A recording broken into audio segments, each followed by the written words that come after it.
Hello there. Welcome.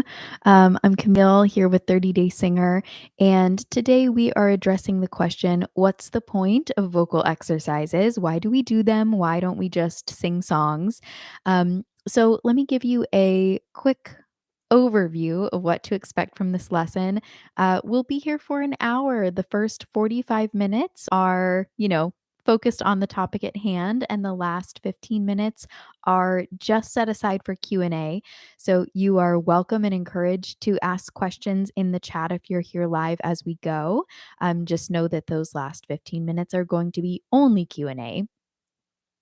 So, we will talk first about the difference between a vocal warm up and a vocal exercise. We'll talk about a few different ways we might categorize exercises. We'll go over common exercises that you might or might not be familiar with and their purpose. I think it's so important for a singer to understand the purpose of a specific vocal exercise to get the most out of it. So, we'll talk about some common ones. We'll talk about what we might use specific vowels or syllables for. Talk about different vowel types and consonant types, basically taking you inside the brain of a voice teacher as they're designing a warm up for you or assigning a specific exercise to you. We'll talk about some exercise patterns to know. And when I say pattern, I mean the melodic pattern because most exercises, well, I'll say all exercises, you have a pattern and that pattern repeats. So let's say the pattern is ba ba ba ba ba. That we'd call a 1 3 5 3 1 pattern or an arpeggio. And once you sing that, ba ba ba ba ba, you'll either be moving up, ba ba ba ba ba, and up again, ba ba ba ba ba, or you might be going down. Same idea. So helpful to understand some of the common exercise melodic patterns that are used by lots of different voice teachers. We'll talk about how to modify an exercise for your needs. So, if you've been given an exercise or if the warm up video you're following has you doing a certain exercise, but it's not working well for you, how you can modify it to be more effective. And we'll close with the order of a good warm up or exercise routine. And that is something that we've addressed on the channel before, so I'll put a few links in the video. We won't spend too much time on that. But okay, rewinding. So first, what's the difference between a vocal warm up and a vocal exercise? Put very simply, a warm up first kind of singing sounds you're doing in a day. The purpose of a warm up is to gently stretch out your voice, to move throughout your range, but you're not really challenging yourself on a warm up. Oftentimes, warm ups will be semi occluded or semi closed. So, if you're familiar with the lip trill or lip bubble, that's a favorite warm up. Um, they're gentle, medium range. An exercise, on the other hand, is either working on maintenance of a skill or growing a certain skill. Typically, your exercises will open up to what we might call more finished sounds. So, where a warm up might be, maybe an exercise sounds more like mum, mum, mum, mum, mum. Exercises are more about specific skills than general stretching and general sound making. And exercises, usually, they're either going to cover a wider range or they're going to cover a very specific targeted range. So maybe you're doing a chest voice exercise, that's going to stay within comfortable chest voice range. If you're doing a head voice exercise, that's going to stay within head voice range. So myself, and I'm sure other teachers as well, do use these terms interchangeably. So I might call something a warm up or an exercise, and really the way to keep it straight in your head, if this matters to you, is the very first sounds that you make, the gentlest sounds where you're really just waking up the voice and stretching out the voice gently. you can think of those or categorize those as warm-ups. And anything beyond that, where you feel you're challenging certain skills, you could call that an exercise. So I think let's make a big umbrella. So the big umbrella is vocal exercise. Warm up would be a type of vocal exercise. Um, Another type of vocal exercise would be maintenance. So you're doing things that you could do yesterday, and today you're checking back in with that skill and doing it again. um, Another type of vocal exercise would be an exercise focused on growth. So, this might be a range extension exercise where no, you can't sing that pitch, but you are stretching toward it. And then another type of exercise would be a special skill exercise. So, something where you're focused on, let's say, a yodel or pop flip, or you're working on agility for a specific riff or run. Those I think are four categories in general. So warm up exercises, those are gentle, first sounds. Maintenance exercises, these are probably the exercises that you do every day within your daily warm up if you have one.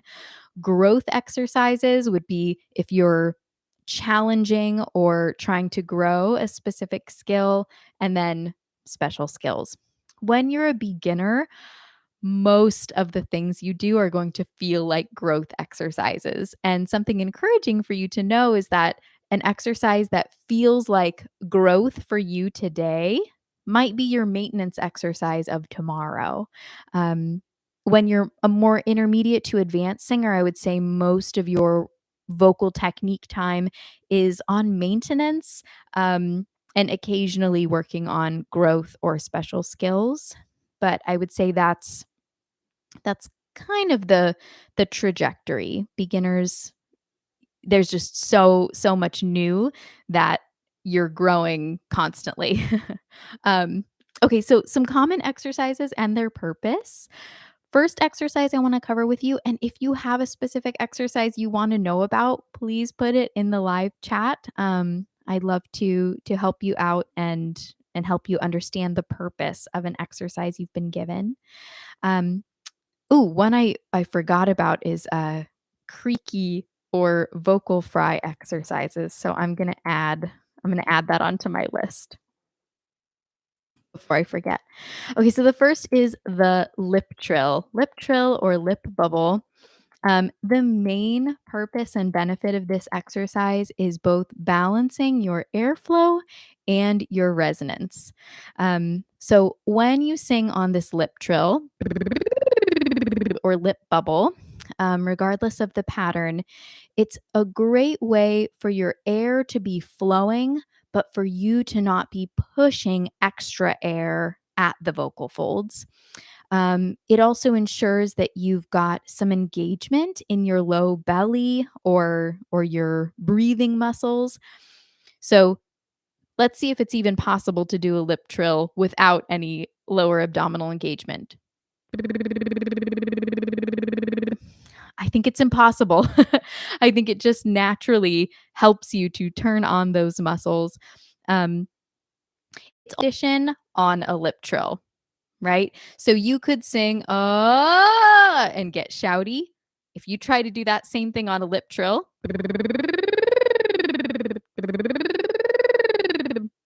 it it discourages you from shouting. It's again almost impossible. So if you're a singer who has a hard time finding balance, either you're too shouty and loud or you're under singing, you're singing really weak and breathy.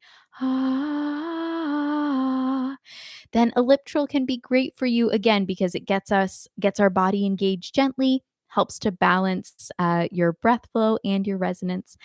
The other benefit of lip trills is that it's relaxing for some people, relaxing for your face and your cheeks. Feels like a vocal massage. And what you're also doing there is you're sending air back to your vocal folds. We call this back pressure. So instead of air just coming out of your lungs and through your vocal folds out to your listener, by introducing a little bit of closure as you have with your lips, you are sending some air pressure back to the vocal folds. That helps, again, to balance the air pressure above and beneath the folds, and it makes it easier for them to come together and stretch out for the different pitches that you're singing. Second type of exercise, this is very, very similar, is straw singing or singing through a straw phonation, you might have heard it called. Um, the straw has many of the same benefits that the lip trill does. Primary benefit is the fact that you're elongating your vocal tract. So instead of your vocal tract ending at your lips, when you have the straw in your mouth, you've elongated it. That helps a lot of singers ease into their head voice. So if you're a singer who tends to shout or strain, singing through a straw can really help you. You're narrowing the vocal tract, you're elongating the vocal tract. All of that is really, really helpful for finding your head voice function and then easing in and out of it. So I highly recommend straw glides if you are that type of singer. If you're a shouty, very, very heavy singer, then straw singing can be great for you. And hi, Mark. Um, Other benefit is same as the lip trill, you're sending air back to the vocal folds. And again, that just makes their job easier. So a lot of singers find if they're getting hoarse or fatigued, spending a little bit of time with the straw can help them find balance again. And it also helps take down swelling. So if you're sick or hoarse in any way, try singing through a straw. One of my favorites, if you don't have a straw handy, we might call this the pufferfish exercise. So let your cheeks puff out with air, but almost close your mouth. Okay, so we're blowing air through, our mouth is almost closed, and we're letting our cheeks puff out. Try that again. Okay, perfect. Now add a little bit of sound. I kind of sound like a foghorn or a whale. So try that again. Cheeks puffing out. You are letting air through. That's how we're making sound. It's not just a hum. Hi, Nick. Okay, so that's the beginning of the puffer fish. If you want to take it one step further, you can place your finger or two fingers on your lips. And again, you're blowing air through.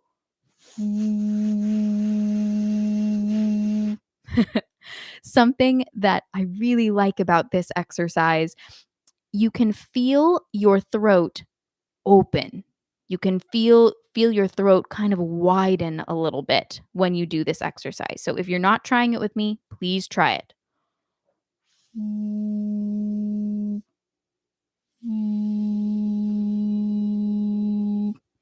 You could use any exercise pattern you want to, but just a simple glide.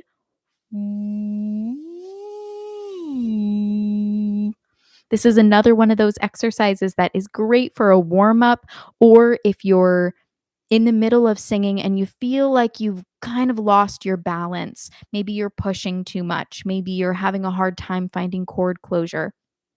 I highly recommend checking in with either a lip trill, straw singing, or this pufferfish exercise.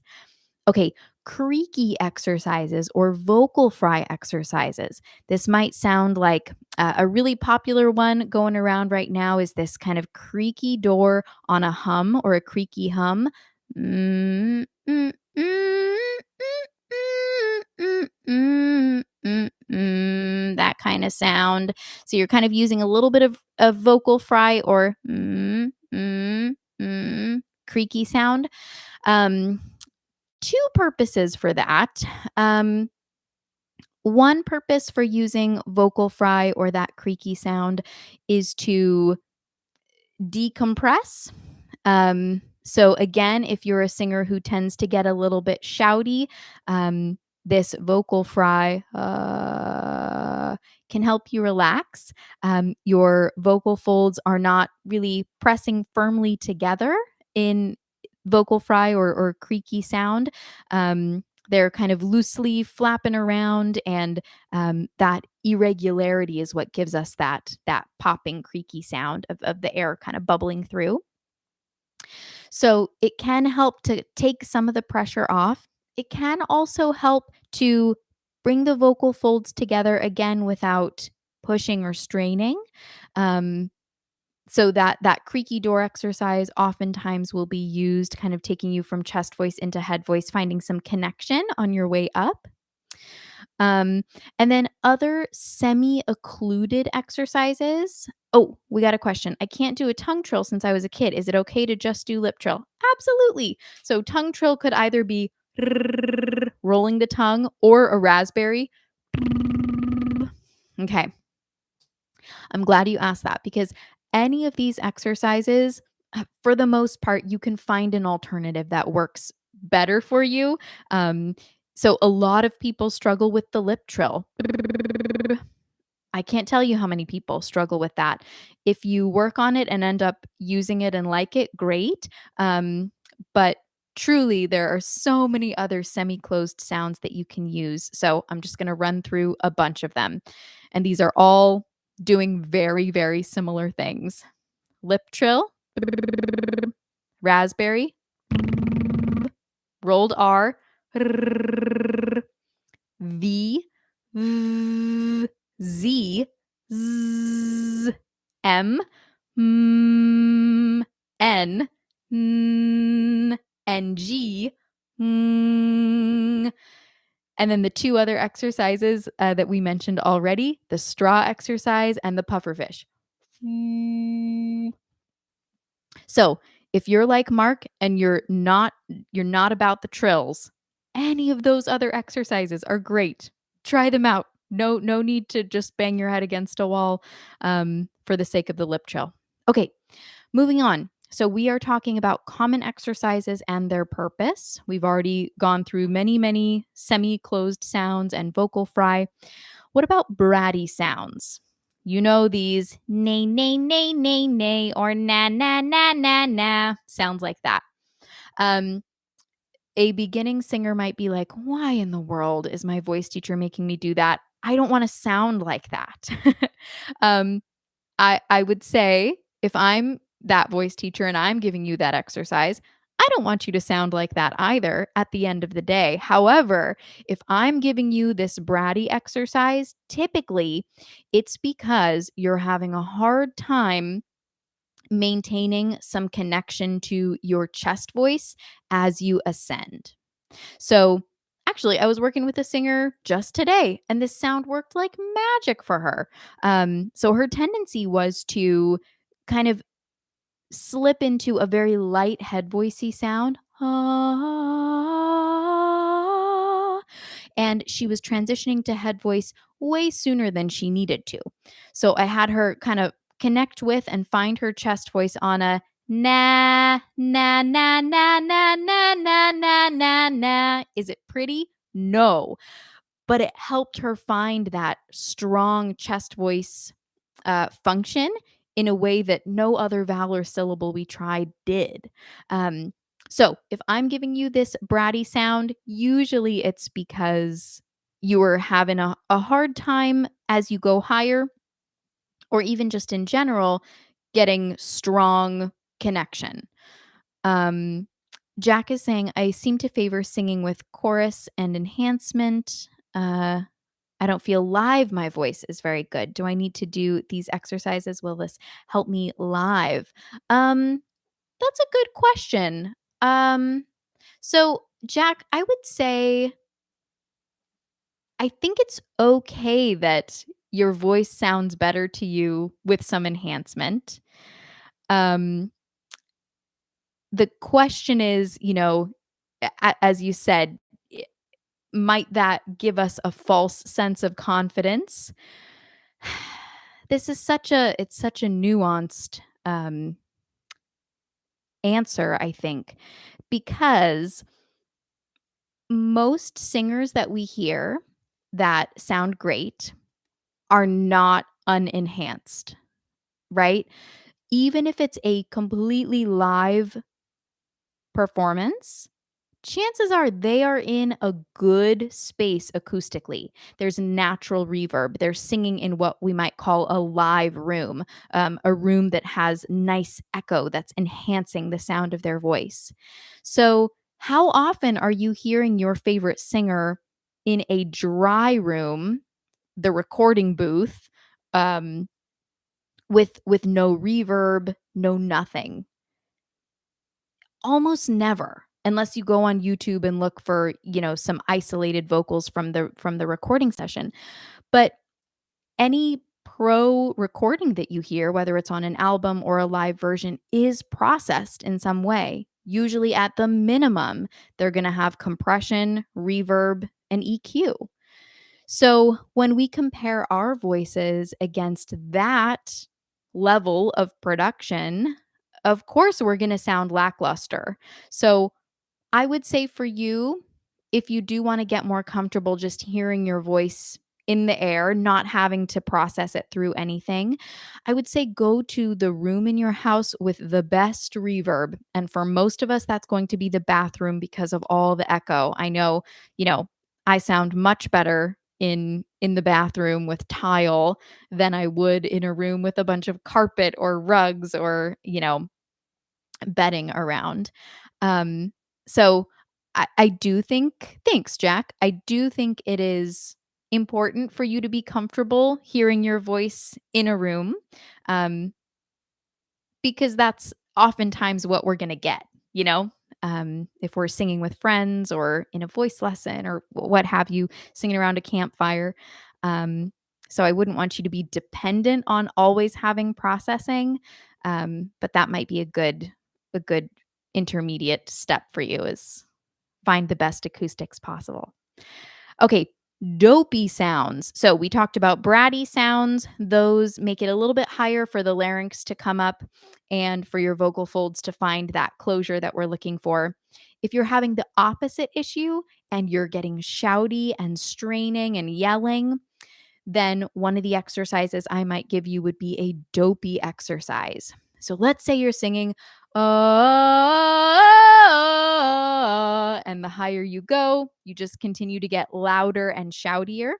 I might have you first sing on a really dopey coo coo coo coo coo coo coo, and then we would open up. We would have you put a hand on your larynx to see, can you feel that your larynx is staying a little bit lower? It's okay for it to move, but can you feel that it's not jumping up at any point like it was before?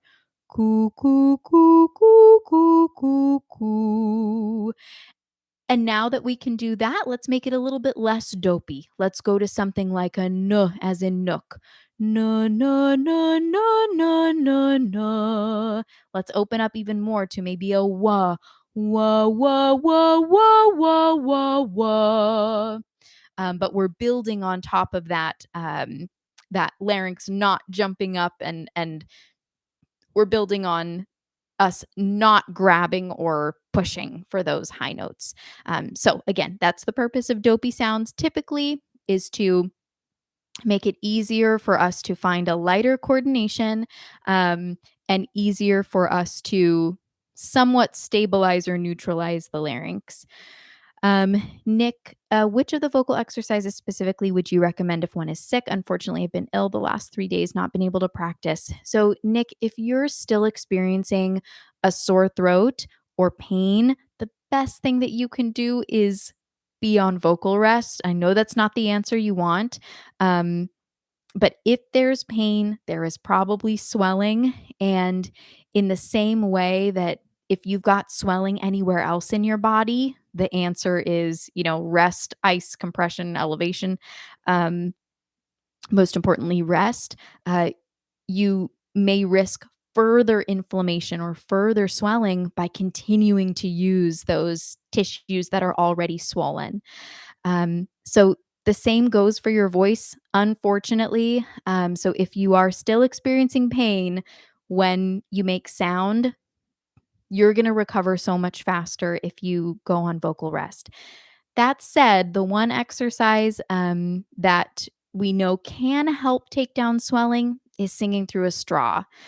So if you can grab a straw and submerge it halfway in water, I'll do that, and look for bubbles and sound at the same time.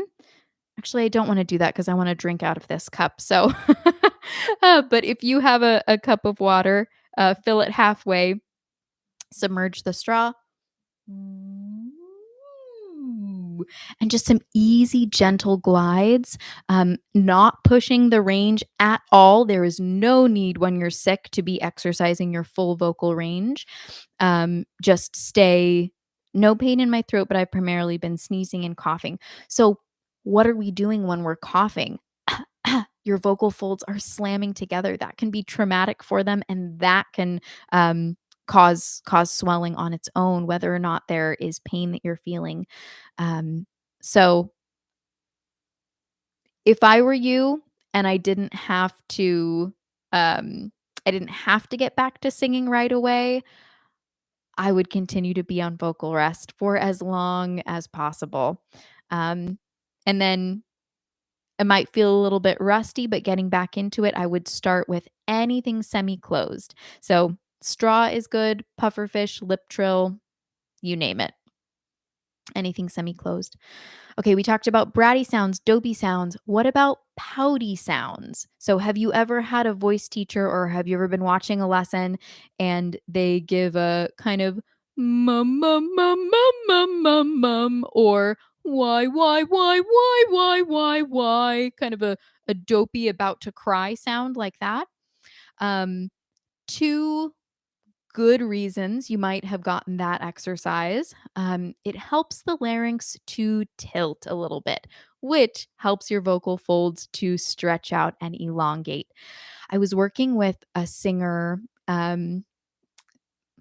Yes, Mark. I was working with a singer who really struggled to get into head voice, and I pulled out all of my tricks. I tried every single thing under the sun to help this singer find their head voice function. The thing that ended up working for them was this pouty sound. And again, your larynx tilts, your vocal folds have an easier time stretching, and that's what we need to sing higher pitches or to access our head voice. We need that stretch. Um, so, another reason you might be given a pouty sound is it can help you tap into the natural sound making of crying. And typically we don't cry, we cry, you know, there's some natural there's some natural strength going on there. So sometimes I'll give that exercise, why, kind of bratty, pouty. Again, for a singer whose voice is sort of falling apart or is going lighter than we want it to go. Um, and last, open vowels. Singing on an open vowel, and when I say open vowel right now, I just mean any vowel without a consonant. So ooh or ah, whatever. Singing on an open vowel, believe it or not, is one of the most challenging things you can do. Without any consonants to help you find balance or mediate that airflow, an open vowel is tough. So, with the exception, I would say, of a very, very narrow vowel like an ooh, I have no problem using an ooh at the beginning of a warm up. Ooh. However, um, I would not start with open vowels. If the very, very first sounds that you're making are an open vowel over a wide range, that is just too darn challenging. Um, so we'll talk a little bit more about ordering a warm up efficiently, but I would say in general the open vowels are used to get us as close to singing as possible, and I find them more challenging than singing songs, to be honest. Again, because you don't have any interruption, you don't have any help from consonants. Um, okay, moving on. So, what we use specific vowels and consonants for. When I'm thinking of which syllable to assign a student, um, I'm either trying to help their voice get into the condition we want it to be in. I'm correcting something. So, again, let's say their voice is falling apart and going too breathy. So, I'm thinking, what is the vowel or the consonant, whatever combination that's going to give me the opposite of that? Or we're challenging. So let's say the student is doing well on something, then I'll say, okay, can I make this a little bit more challenging for them? And can they maintain this balance that they found? So, an example would be, let's say I have a student who um, is having a hard time finding their head voice. I'm thinking, what helps us find head voice? Typically, narrow vowels, light sounds. Um, my favorites would be the whoo or owl hoot, whoo, whoo, or the cuckoo clock sound, cuckoo. All things that help us find our head voice. Um, Correcting. So I already mentioned an example from earlier today. The student was going too light and too breathy. So in correcting that, I thought, what's the opposite of light and breathy? Wide, loud, strong, connected chest voice. Um, so if you are assigned, oh, let me see, there's maybe a question first. Can you recommend some exercises for a high larynx? So, am I understanding you correctly in saying your larynx is high and you don't want it to be, or you do want your larynx to be high? Let me know. Um, So we've got a few different vowel types. If you are given a narrow vowel would be something like oo or e. Typically, that's going to help you get into head voice. It's going to help you find a thinner or lighter sound. So if you are belting, ooh and E are probably not going to be the exercises to go for. If you're trying to move throughout your range easily and fluidly, if you're trying to find your head voice, ooh or E, that's the way to go. Okay, and then um I'm my larynx is high, but I don't want it to be high. So what I would do for you are dopey sounds. Dopey sounds, think like Patrick Star from SpongeBob. The hi SpongeBob. Um, or think slightly yawny. That alone will put your larynx in a slightly lower spot or way lower spot. The hollow cuckoo clock sound. So not coo coo coo coo. No, it's got to be hollow. Coo coo coo coo coo coo coo. Any exercise like that, just moving throughout your range can help retrain your larynx that no, it doesn't need to always jump up for those high notes because typically that's when our larynx jumps up is when we're trying to sing high. And hi, Elena. Good to have you here. So, narrow vowels, oo and e, great for when you want to move fluidly throughout your range and find head voice or a lighter sound. Wide vowels. So, think the words hey and yeah. Those are the vowels that we yell on for good reason. Hey!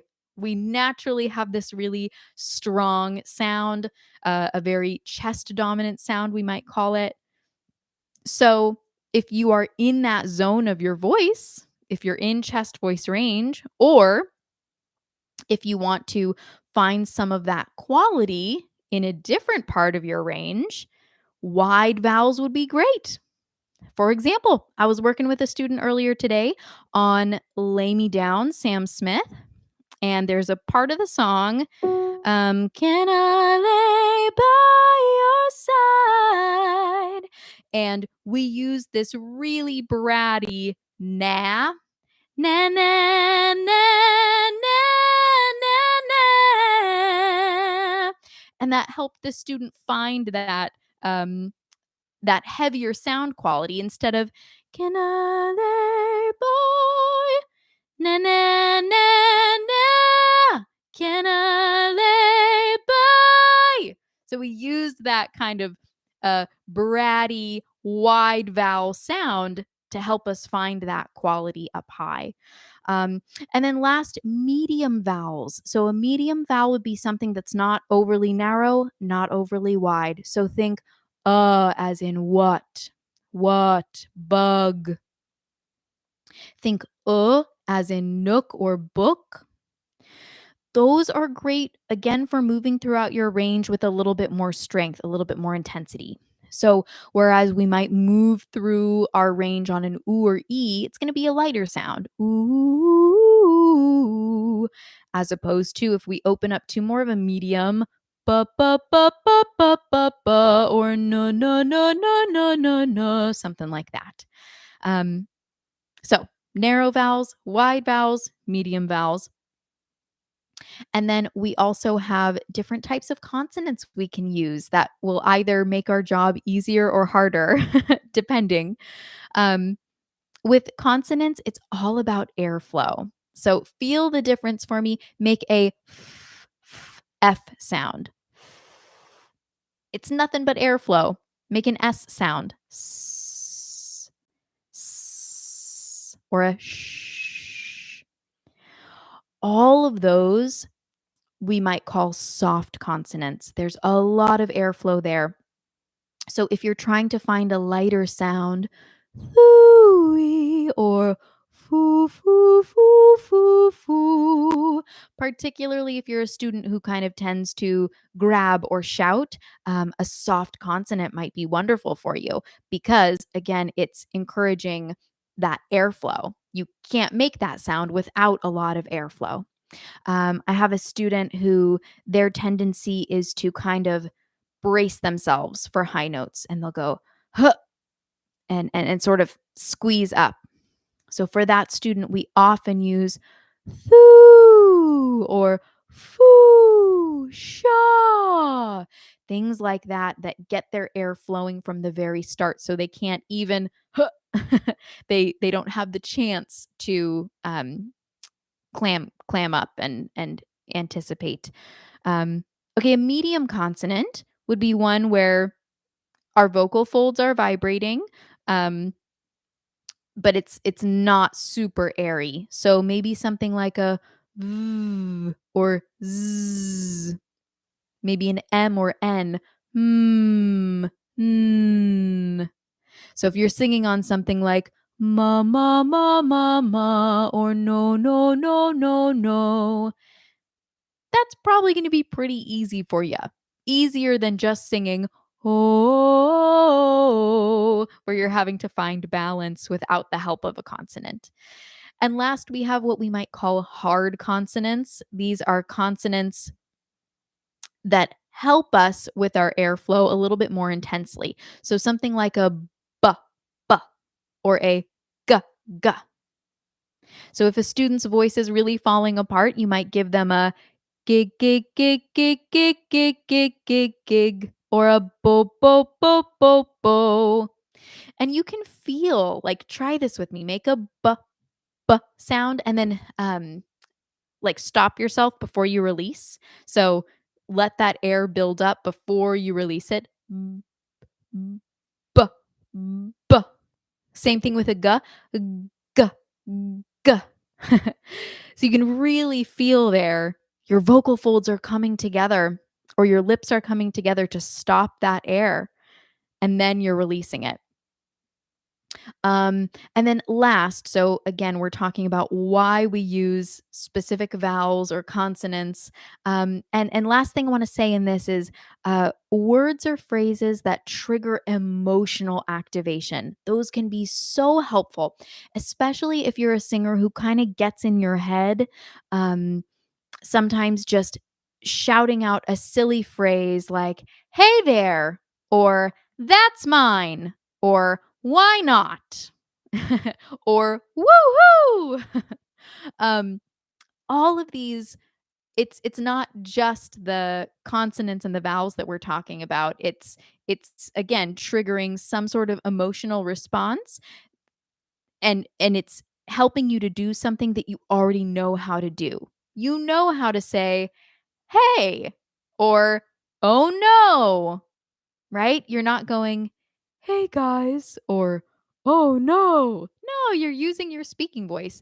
That kind of opposite, but same idea. You know how to go, woohoo. You don't go, woohoo. So using phrases that help you do what you already know how to do, but just apply it to some specific pitches can be super, super helpful. Um, Jack was saying, I think I'm finding my head, chest, and low air push voice. I don't know what you mean by that, but if you could help me understand, I'd appreciate it. Realize I don't know the difference in them. Um, yeah, I agree with that. So a few exercise patterns to know, and I need to fly through the next few points. So a few exercise patterns for you to know would be ones that have stepwise motion. So think, and that's just walking through the major scale. It could be shorter than that or longer than that.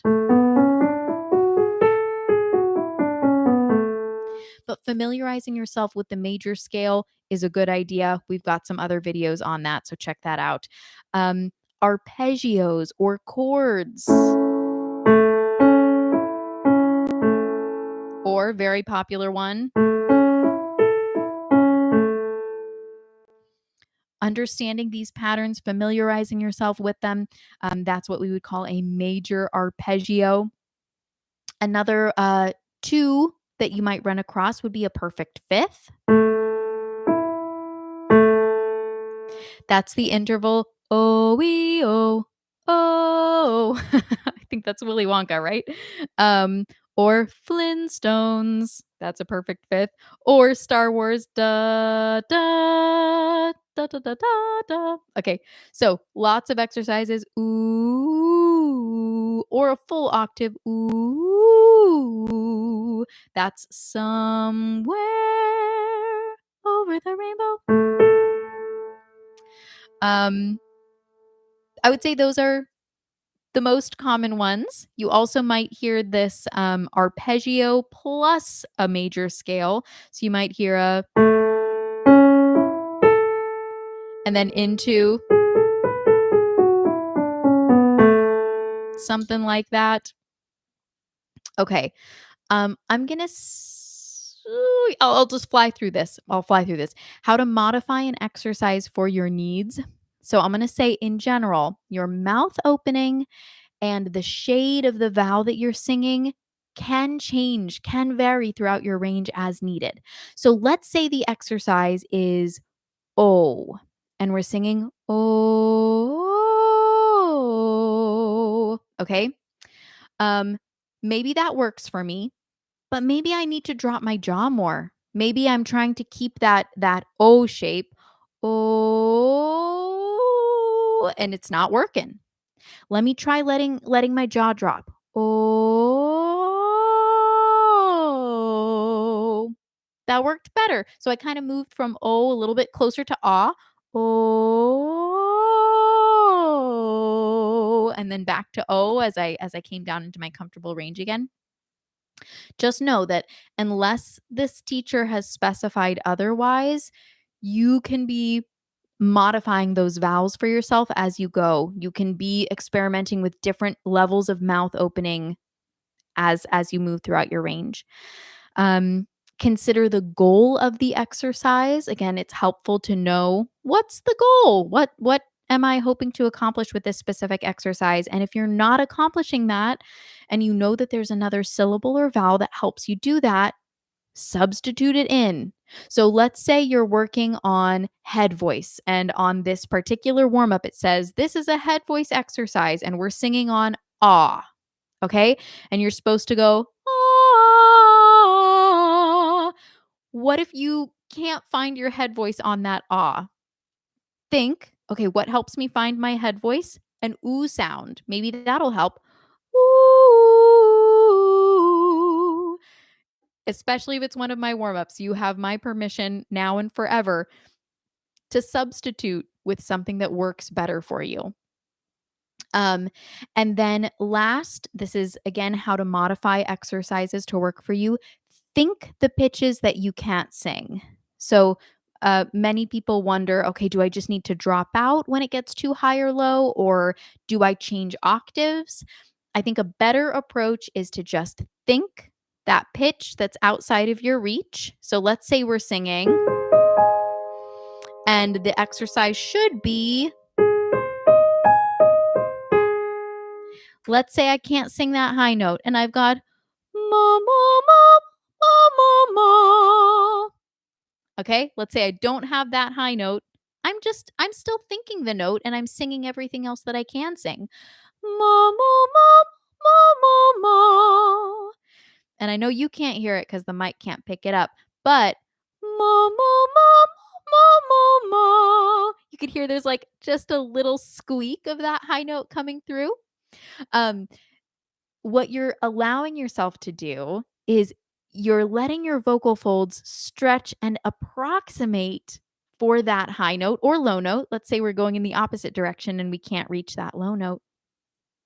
You're setting yourself up to potentially one day reach that note.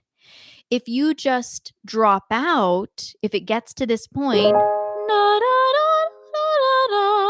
and you go, oh no, I can't sing that high. I'm just going to jump down here. Da, da, da, da, da, da, da. Um, it's okay to do, but it's better for your vocal growth if you stay within the range that's been assigned, especially if it's a warm up that is for a voice type similar to yours. So if you have established your ranges alto, mezzo, tenor, baritone, whatever it is, and it says this is a baritone warm up, that means you eventually will probably be able to sing all those pitches within, even if you can't today. Um, so, anyways, and end of soapbox.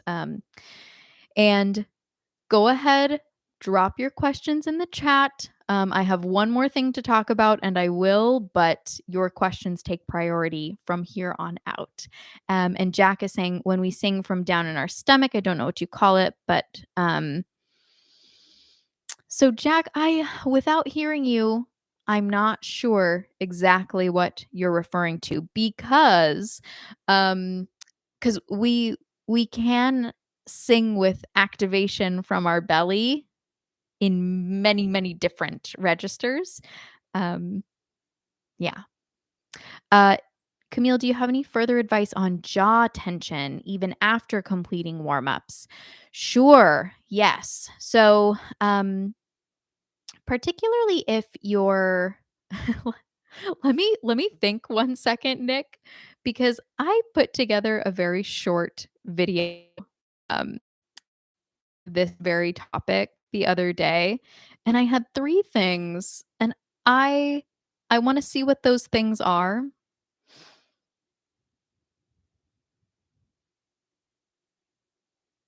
Okay. So, I literally am watching myself on TikTok right now. Okay, so first exercise is a chewing hum. I would have forgotten about this one. So hum, or I guess you could do this on an NG, but I think hum is probably the easiest while you're chewing, open and closed. Mm. So the utility in that exercise is uh, divorcing this idea of your jaw being active in a certain way when you sing. Um, this is training you that your vocal folds can stretch. You can sing many, many different pitches with many different positions of your jaw. So, again, a nice, easy, gentle glide, but instead of mm, where your jaw can get a little bit tight, we're chewing the whole time. Mm. Second exercise is coming. Okay, so second exercise is divorcing. I'm sorry to keep using the word divorcing, but separating the action of your jaw and your tongue, because oftentimes those two are friends and kind of want to go together. Um, But you can keep your jaw nice and soft and relaxed and just let your tongue articulate. So think about saying yeah, yeah, yeah, yeah, yeah, but not yeah, yeah, yeah, yeah, yeah. Yeah, yeah, yeah, yeah, yeah, where only the tongue is making that yeah sound. I think we did this, Mark, in your lesson. Um, any pattern, yeah, yeah, yeah, yeah, yeah, yeah, yeah, yeah, yeah, yeah, yeah, yeah, yeah, yeah. So the first exercise, the chewing hum, was moving your jaw so that it can't tighten and tense. This one is asking the jaw to just chill out and not do anything. Um, and the last thing, and Jack will get to your question after this. The last, it's not an exercise, but it would be preparing for your song work. Would be to sing like a zombie, or sing like you just came back from the dentist and you're totally numb. So let's say you're working, there goes my heart beating on that song. Maybe you sing, there goes my heart beating, or mama, mama, mama. So you're retraining yourself uh, to sing without that jaw tension. Okay, so those three things: chewing, hum. I can't remember the second one, but hopefully you do. What was it? Oh, yeah, yeah, yeah. And then zombie, or after dentist voice. Jack is saying, I've been practicing breathing from maybe my chest voice because I don't tend to have a trained voice like Neil Young, just a voice that conveys emotion and meaning without being dramatic. Understood. Um, Mark, if you're trying to warm up or do exercises in preparation for a certain song, can you flip from that particular exercise or sound straight into the lyrics to try and get the same sound like we also did in my lesson? Yes. Thank you so much for bringing that up. Um, so oftentimes it's easier to find a certain um, coordination on a vocal exercise. And sometimes it's harder to find that coordination on the lyrics of a song or on the melody of a song. So I think that's such a fantastic tip. Let's say you're having a hard time trying to think of a good example. Here's one that I did with a student the other day. They were singing Don't Know Why by Norah Jones, and it starts, I waited till I saw the sun. And they were having a hard time finding that nice light placement or light head voice sound on the top. I waited till they were kind of just pulling up chest voice. So what we did is sang on hey hoo hoo hoo. Actually, we might have just sung on Lou the whole time. Lou lou lou. So now we found the coordination we want, chest voice, head voice, and then we rolled right in as Mark was describing. Loo, loo, loo, loo, I waited till. This would also be helpful if you have found that coordination, um, just staying in that zone. Let's say, uh, oh, you get the idea. Okay. Elena, I want to build a great voice. What should I do?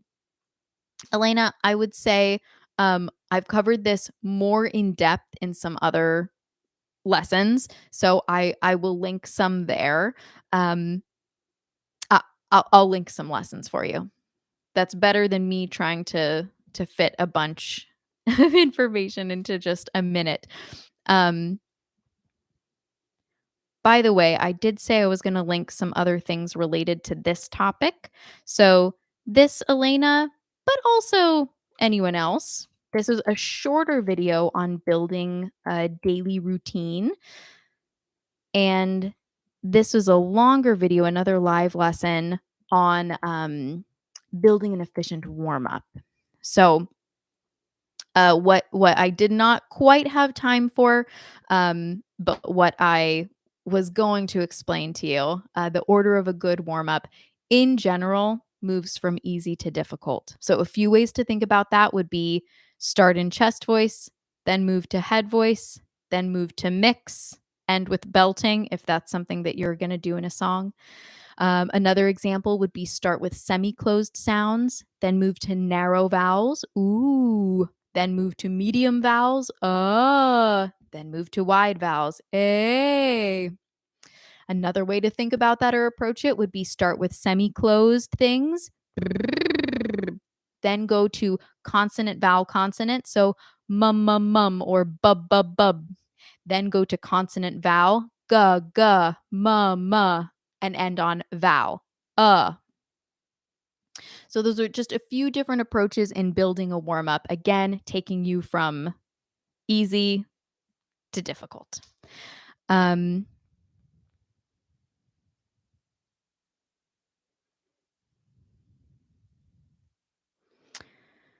I find it easy to access my male head voice by mimicking a Mickey Mouse voice. With less compression, it breaks apart easily. What exercise should I work on? Um, so I might, I'm going to scroll backward here. There are a lot of different things you can try, but I would try sliding from your chest voice into your head voice. So you're uh, still maintaining a little bit of connection, but sliding up on maybe a lip trill or going from an ah to an ooh. Ooh, ooh. The whole point of that is so that it doesn't totally go loose and disconnected. Ooh, right? We're using a little bit of a chest voice foundation. Ooh. Um, you can also try some of the ones we talked about before, the pouty, whoa, whoa, whoa, whoa, whoa, whoa, whoa, whoa, whoa, whoa, or uh, something like a goo or gee, gee, gee, gee, gee, gee, gee, goo, goo, goo, goo, goo, goo, goo. That way you're still finding head voice, but again, you have a little bit of help, so it's not breaking apart. You have that consonant there to help you kind of keep it together a little bit. Um, Elena, let me see any other lessons that I think would help you.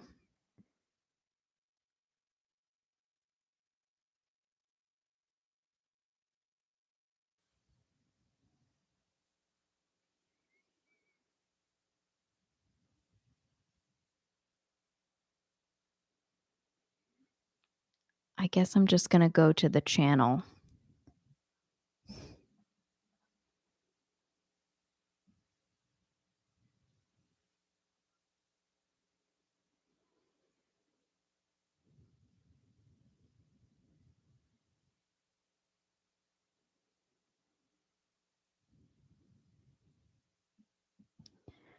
Okay, Elena, here's another one you might get a lot out of. This is Steps of Vocal Progress. That was the title for that lesson right there. How to work on songs. That's another important thing for you. It's really hard to choose, but I am choosing ones that are hopefully super helpful.